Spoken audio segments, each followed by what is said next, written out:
Ku beri nama pedang ini Naga Puspa. Selamatkan dia. Jangan sampai jatuh ke tangan pendekar berwatak jahat.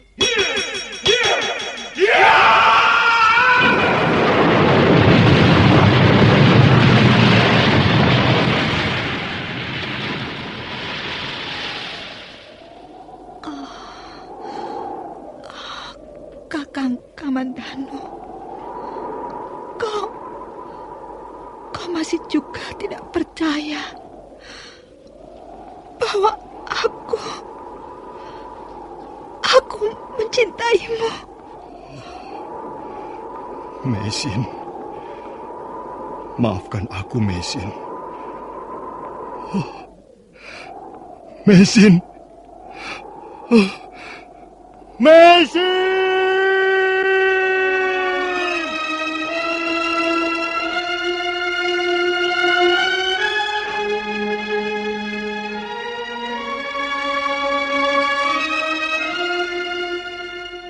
Tutur Tinular.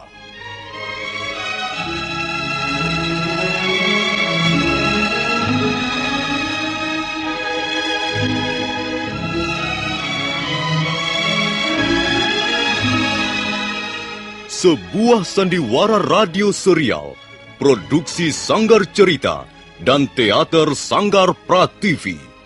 Sebuah kisah dengan latar belakang sejarah runtuhnya Singasari dan berdirinya Kerajaan Majapahit.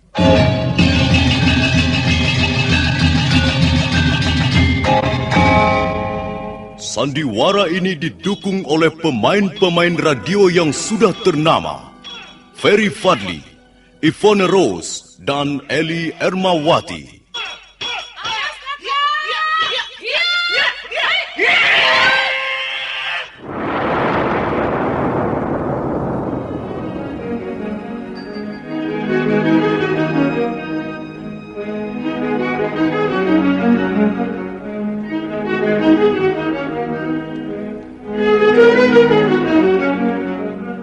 Cerita ini ditulis dan disusun oleh S. Tijab. Teknik dan montase dikerjakan oleh Rudi Tinangon dan Joko SP. Sutradara EWS Yuwono. Kali ini mengetengahkan episode pertama dengan judul Pelangi di Atas Kurawa.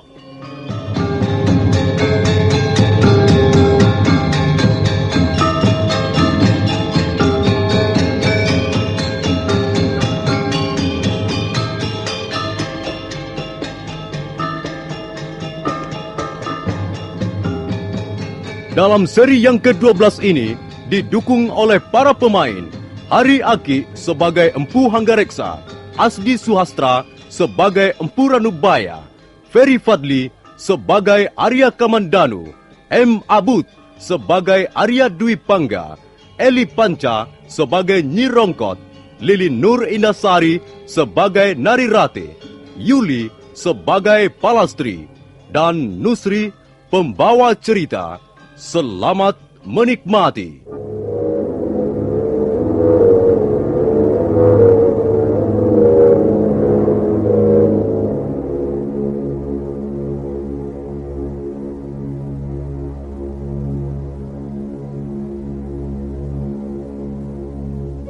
Empu Hanggareksa marah sekali mendengar gunjingan orang mengenai diri dua orang anaknya. Apalagi gunjingan itu menyangkut perihal gadis dari desa lain. Malam itu, Empu Hanggareksa tidak langsung tidur begitu tiba dari Singasari.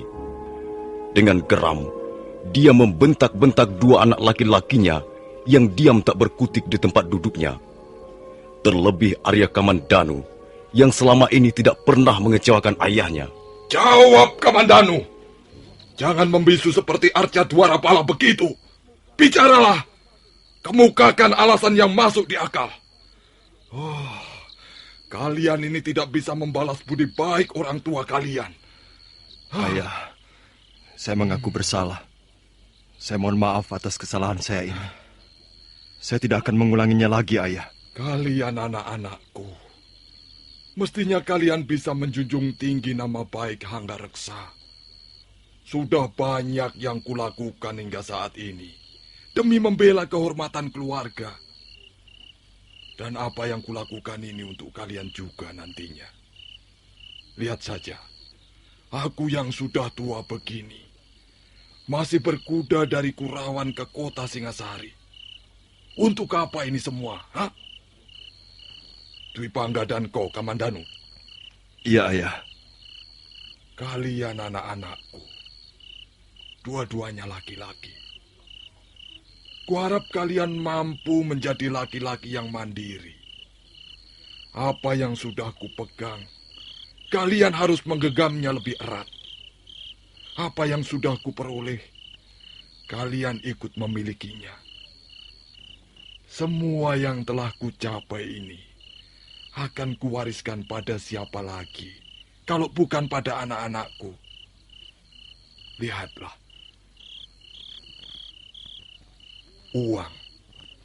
Uang sebanyak ini adalah hadiah langsung dari Sang Prabu Kertanegara. Di samping uang, ayahmu juga mendapat imbalan jasa yang lain. Ayahmu ini orang yang berjasa pada negara. Apa kalian tidak menyadari hal ini, Kamandanu? Dwi Pangga? Iya, Ayah. Lihat, sebuah piagam dari piringan emas murni. Ini juga hadiah langsung dari Sang Prabu sendiri. Dan sekarang, dengar. Apa kalian sudah mengantuk? Hah? Kalau kalian mengantuk, tahan dulu. Jangan tidur dulu. Seorang laki-laki sejati harus bisa mengalahkan rasa kantuk. Harus bisa mengendalikan hawa nafsu. Coba, berapa hari ayahmu ini meninggalkan Kurawan sejak kedatangan Tuan Pranaraja dulu? Lebih dari 2 bulan, Ayah. Ya, tepatnya 76 hari. Selama itu kalian pikir apa yang kukerjakan di Istana Singasari? Makan, tidur, bersenang-senang. Ayah pasti mempunyai banyak acara di istana. Iya. Rupanya apa yang telah dirintis ayahmu selama ini baru akan berbuah. Sang Prabu sangat gembira dan menaruh kepercayaan yang besar padaku.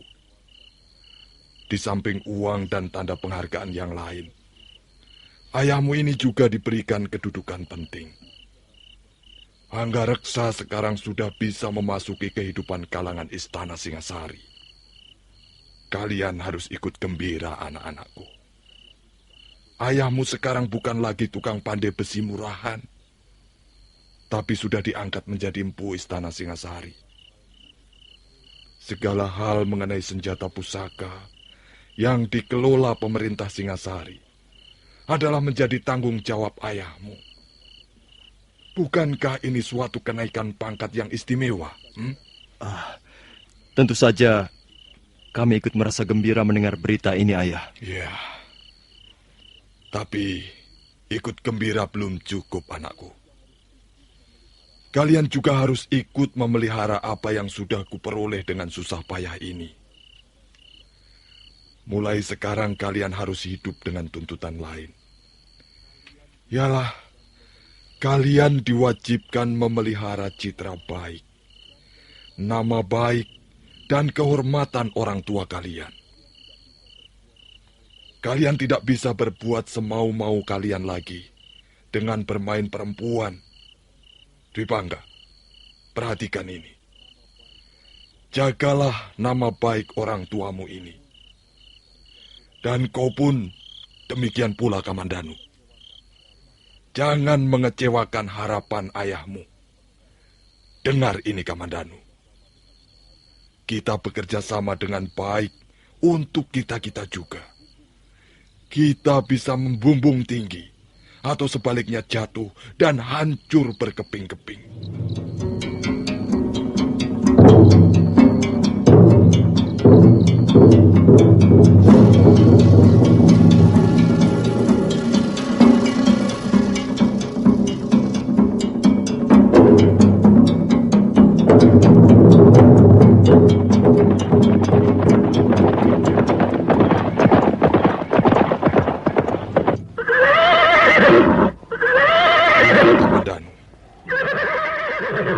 inilah yang diberi tanda merah tebal dalam peta yang kuperlihatkan padamu itu. Kau juga harus memperhatikannya, Dwi Pangga. Iya, Ayah. Dwi Pangga, kau masih sibuk memikirkan perempuan? Hah? Gadis mana lagi yang sekarang sedang bercokol di kepalamu? Hah? Tidak, Ayah. Saya tidak memikirkan siapa-siapa. Saya sedang mengagumi daerah ini. Indah sekali. Daerah ini bukan hanya indah untuk dipandang mata, tapi juga mempunyai masa depan yang cerah untuk kita. Lihat gugusan bukit di depan itu. 1, 2, 3. Ada 5 bukit seluruhnya. Bukit-bukit gersang itu sekarang sepertinya tidak ada apa-apanya. Tapi sebenarnya, di dalam gundukan tanah itu tergandung harta benda yang tak ternilai harganya. Maksud Ayah? Menurut peta yang dibuat oleh seorang ahli tanah, bukit-bukit yang kusebut tadi mengandung biji-biji logam yang cocok sekali untuk diolah menjadi senjata. Dan kelak kita akan menggali bukit itu, Ayah? Iya, kita akan menggalinya. Kita akan memungut logam-logam itu untuk diolah menjadi senjata. Kukira hasil yang akan kita peroleh tak akan habis untuk dimakan 7 turunan. Nah, cukup. Mari kita teruskan melihat-lihat tempat lain.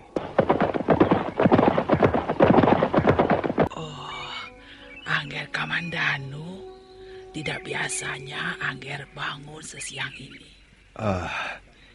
Iya. Matahari sudah agak tinggi. Semalam aku susah tidur, Bi. Itu karena terlalu lelah, Angger. Beberapa hari ini, Bibi lihat Angger berkuda bersama Ayahanda. Aku bosan, Bi. Aku mau pergi sebentar. Apa tidak menunggu Ayahanda pulang, Ger? Nanti dicari-cari. Ayahanda pergi kemana, Bi? Bibi kurang tahu. Pagi-pagi Ayahanda Hanggareksa sudah bangun, mengambil kuda, lalu berkuda ke arah sana. Beliau berpesan, Angger berdua agar di rumah saja. Ayahanda tidak lama. Kata beliau, Angger berdua akan diajak berkuda lagi ke daerah timur sana. Aku bosan, Bi. Aku tidak senang pergi dengan ayah. Loh, mengapa begitu, Nger? Ayah hanya memikirkan harta benda, pangkat, kedudukan, dan hidup mewah di kalangan istana. Ayah sama sekali tidak sudi berpaling ke arah kami anak-anaknya, Bi. Loh, Nger, bukankah apa yang dilakukan Ayahanda sekarang juga untuk Angger berdua? Aku tidak percaya ayah bekerja untuk kami. Buktinya, kami tidak pernah ditanya apa keinginan kami. Ayah hanya berkata, kau berbakat ini atau kau berbakat itu. Nah, bekerjalah sebaik-baiknya. Ayah akan menopang sarananya. Tapi, Nger, tak ada orang tua yang ingin membuat anaknya susah dan menderita. Ini sudah hukumnya, Nger. Ayah hanya dipenuhi rasa khawatir. Itu yang aku tahu, Bi. Ayah khawatir kami susah, kami hidup menderita dan gagal. Lalu ayah berusaha mencetak kami sesuai apa yang diyakininya. Bukankah dengan menempuh cara seperti itu, justru orang tua telah menanam bibit penderitaan pada diri anak-anaknya?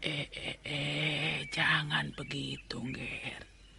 Nanti kalau Ayahanda mendengar, bisa-bisa Angger kena marah besar. Sudahlah, Bi. Aku merasa sumpek di rumah ini. Aku mau mencari angin segar di luar. Nah, lihat Kakang Ranubaya. Ini adalah hasil kita selama ini. Dan kau berhak mendapatkan separuh dari jumlah uang yang kuterima dari pemerintah Singasari. Banyak sekali uang ini, Anggareksa. Ya, kita memang berhak memperoleh uang banyak. Karena kita pun sudah berbuat banyak. Kita dianggap berjasa besar pada pemerintah Singasari. Anggareksa, apakah hanya uang ini yang kau cari selama ini? Aku juga mendapatkan yang lain, Kakang. Tanda-tanda penghargaan dan juga bermacam-macam sarana untuk mengembangkan usahaku. Maka kalau Kakang Ranubaya mau terus bekerja sama denganku, semuanya akan beres. Beres? Beres? Apa hanya yang beres? Kakang Ranubaya, Aku tidak membutuhkan uang. Aku tidak butuh pangkat, kedudukan, ketenaran, dan tanda penghargaan dari Kertanegara. Aku sudah merasa cukup dengan apa yang kuterima sekarang ini. Kakang Ranubaya, kita bisa berbuat banyak dengan apa yang telah diberikan pemerintah Singasari. Aku bisa berbuat apa saja tanpa bantuan pemerintah Singasari. Hah? Kau jangan membujuk aku lagi, Anggareksa. Nanti aku bisa membencimu sampai ke tulang sumsumku. Kakang Ranubaya, apakah Kakang tidak sadar bahwa dengan bersikap seperti ini, Kakang berarti memusuhi pemerintah Singasari? Anggareksa, sekarang kau berusaha mengancam aku. Hah? Kakang telah tidak menghargai lagi pemerintah Singasari. Kakang membuang begitu saja uang pemberian Prabu Kertanegara. Kalau sampai pemerintah dapat mencium peristiwa ini, Kakang Ranubaya bisa kena sanksi yang cukup berat. Anggareksa, aku tidak bermaksud memusuhi pemerintah Singasari. Tidak memusuhi siapa-siapa. Tapi aku pun tidak bersedia untuk kau ajak bekerja pada Kertanegara. Kau tahu bahwa aku mempunyai hak, bukan? Jadi Kakang Ranubaya tetap menolak uluran tanganku yang bersahabat ini. Tariklah kembali tanganmu, Anggareksa. Aku bisa mengurus diriku sendiri. Kau keras kepala, Dan Kakang. kepalamu terlalu lembek, Anggareksa, hingga mudah dibentuk ke sana kemari oleh orang-orang yang akan memperalat kepandaianmu. Sudah! Kita memang berbeda pendapat. Nah, bukankah itu sudah kukatakan sejak dulu? Baiklah. Aku tidak akan memaksa kalau memang Kakang Ranubaya tidak bersedia. Kau paksa pun aku tidak akan sudi menjadi gedibal Kertanegara. Nah, pergilah Anggareksa. Bawalah kembali uangmu itu. Aku tidak membutuhkannya. Baik, Kakang, baik. Dan barangkali ini adalah untuk kali terakhir aku mengadakan pendekatan denganmu. Mulai besok, kau sudah bukan kakak seperguruanku lagi.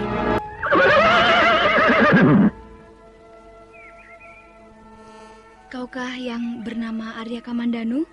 Iya? Ada apa? Aku sahabat Narirati, namaku Palastri. Kalau kau mau mengajakku bicara tentang Narirati, maaf, aku tak bersedia melayanimu. Jangan begitu. Narirati merasa sangat berdosa padamu. Beberapa hari ini, dia kelihatan sangat murung. Tubuhnya kurus, dan matanya cekung karena kurang tidur. Mestinya dia tidak perlu merasa berdosa padaku. Aku tahu apa yang dirasakannya, karena aku sahabatnya yang paling dekat. Narirati sebenarnya masih menaruh cinta padamu. Sudahlah, sandiwara lelucon ini sudah tidak lucu lagi. Layar sudah diturunkan dan para penonton sudah bubar. Jadi, kau tidak sudi menolongnya? Aku tidak pantas menolong seorang gadis yang kecantikannya bagaikan bidadari. Kalau begitu, kau sebenarnya tidak mencintainya. Kalau kau mencintainya, dan cintamu itu tulus dan suci, kau pasti mau menolongnya. Narirati hanya membutuhkan pertemuan denganmu, walaupun sekejap mata. Kukira hal itu tidak sulit untuk kau penuhi, Arya Kamandanu. Mengapa dia tidak minta tolong pada Kakang Dwi Pangga? Ini persoalannya denganmu, bukan dengan saudara tuamu. Hanya kau yang bisa menolongnya untuk menyelesaikan masalah ini. Tapi, kalau kau keberatan, ya sudahlah. Asal jangan kau nanti menyesal kalau sampai terjadi apa-apa atas diri sahabatku itu. Tunggu. Kamandanu, kalau kau akan menemuinya sekarang, pergilah ke tepi padang ilalang.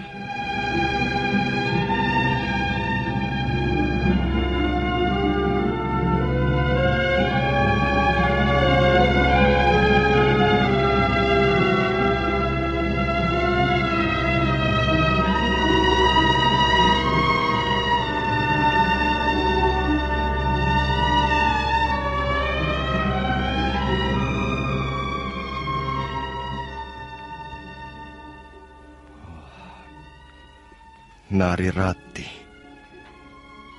Gadis itu telah mengkhianati cintaku. Dan sekarang dia ingin bertemu denganku. Apa maksudnya?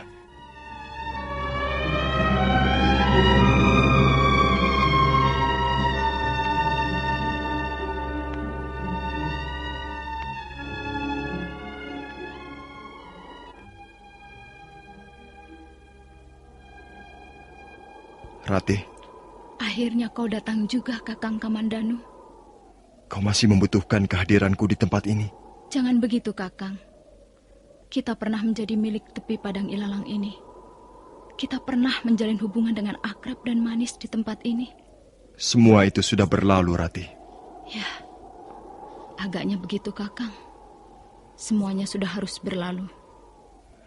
Sebenarnya, aku tak ingin pertemuan semacam ini lagi. Aku sudah menguburkan semuanya. Tak ada yang perlu diingat ataupun dikenang. Aku yang menginginkan pertemuan ini, Kakang. Bukan kau. Untuk apa? Untuk melihat pelangi itu yang terakhir kalinya bersamamu. Lihatlah. Pelangi itu persis seperti dulu. Penuh warna-warni. Indah sekali. Tidak. Pelangi itu bagiku tidak indah lagi. Justru mataku menjadi sakit setiap kali memandangnya. Ya, semua ini memang salahku, Kakang. Aku wanita yang berdosa. Aku tidak pantas lagi memandang pelangi di tepi padang ilalang ini. Aku mestinya sudah dicampakkan ke dalam lumpur neraka. Aku menyesal, Kakang. Aku menyesal sekali telah mengkhianatimu. Sudahlah, Ratih. Keringkan air matamu. Kasihan bumi tempatmu berpijak kalau harus menjadi sasaran derai air matamu. Bumi itu suci, tak berdosa. Ya, memang akulah yang berdosa. Biarlah aku sandang beban dosa ini seumur hidupku, Kakang. Kau dusta. Bukankah kau sudah mendapat kebahagiaan yang kau idam-idamkan selama ini? Kau sudah merebut hati Kakang Dwi Pangga. Dan sebentar lagi kau akan kenyang mendengar syair-syairnya tentang cinta. Kakang Kamandanu, ini bukan persoalan Kakang Dwi Pangga. Ini adalah persoalan kita berdua. Kita tidak mempunyai persoalan lagi. Aku ingin minta maaf padamu, Kakang. Aku telah menyakiti hatimu. Bukalah sedikit pintu hatimu untuk menuangkan maafmu. Baik. Baik. Akan kubuka pintu hatiku selebar-lebarnya.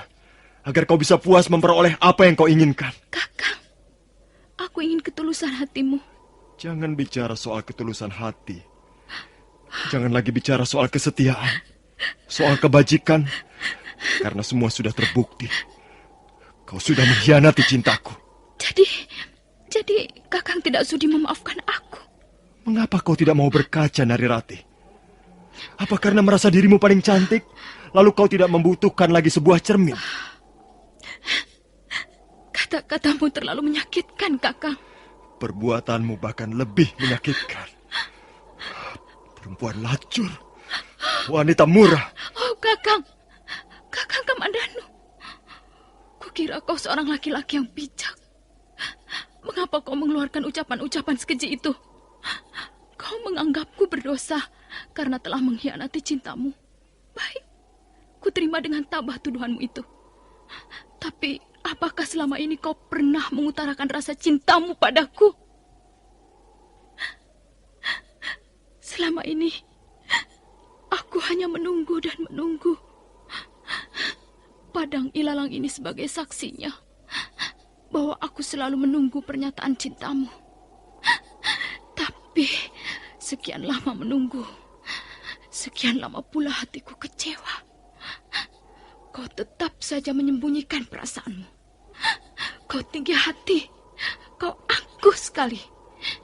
Dan akulah yang menjadi korban cintaku sendiri. Apakah ini adil? Baiklah, kalau memang kau tidak bersedia memaafkan Narirati, biarlah aku hidup sampai di sini saja. Secepat kilat, gadis menguntur yang sudah dirundung putus asa itu mencabut sebilah pisau yang tajam berkilat-kilat. Rati, jangan!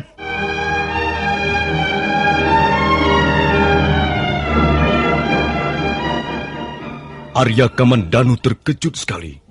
Sama sekali dia tidak menduga bahwa Nari Rati akan berbuat senekat itu. Nah, para pendengar sekalian, bagaimana kisah selanjutnya? Apakah Nari Rati akhirnya harus mati di ujung pisaunya sendiri?